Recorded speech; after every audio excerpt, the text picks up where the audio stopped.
ములుగు జిల్లా తాడ్వాయి మండలం మేడారం గ్రామంలో మహాజాతర సందర్భంగా మరోవైపు భక్తజనం అధిక సంఖ్యలో పాల్గొనే అవకాశం ఉంది. ఈ నేపథ్యంలో ట్రాఫిక్ ఆంక్షలు అమలు చేస్తున్నారు. మరోవైపు ట్రాఫిక్కు అంతరాయం కలిగిస్తున్న షాపులను అధికారులు తొలగిస్తుండటంతో తీవ్ర ఉద్రిక్తత చోటు చేసుకుంది. ములుగు జిల్లా తాడ్వాయి మండలం మేడారంలో మహాజాతర అభివృద్ధి పనుల్లో భాగంగా సమ్మక్క సారలమ్మల గద్దెల ప్రాంగణం, క్యాంప్ ఆఫీసు, ఆరోగ్య కేంద్రం ప్రాంగణాల్లోని చిరు వ్యాపారులపై అధికారులు దౌర్జన్యానికి పాల్పడ్డారు. జాతర ట్రాఫిక్ నియంత్రణలో భాగంగా షాపులను తొలగించాలని నోటీసులు ఇచ్చిన అధికారులు గత అర్ధరాత్రి మూసి ఉన్న షాపులను జేసీబీలతో కూలగొట్టారు. దాంతో షాపుల యజమానులు మంత్రి సీతక్కకు, కలెక్టర్, అదనపు కలెక్టర్ శ్రీజాలకు వ్యతిరేకంగా నినాదాలు చేశారు. కూల్చివేతను వ్యతిరేకిస్తూ వందలాదిగా చేరుకున్న వ్యాపారులు, పోలీసులు ప్రభుత్వ అధికారులపై ఎదురు తిరిగారు. జాతర సమయంలో తమను ఇక్కడ నుండి తొలగిస్తే తాము ఎలా బతకాలంటూ వారిని నిలదీశారు.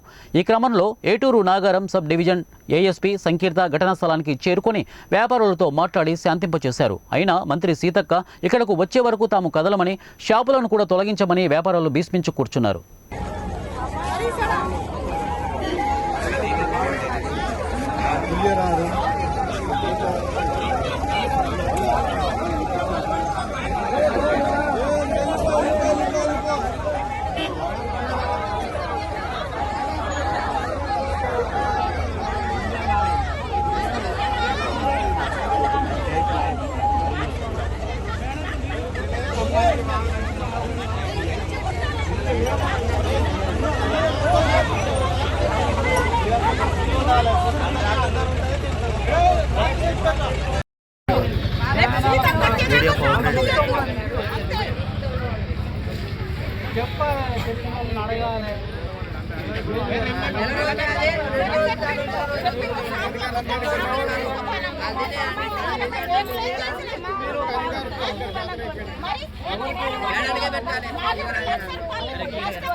మరి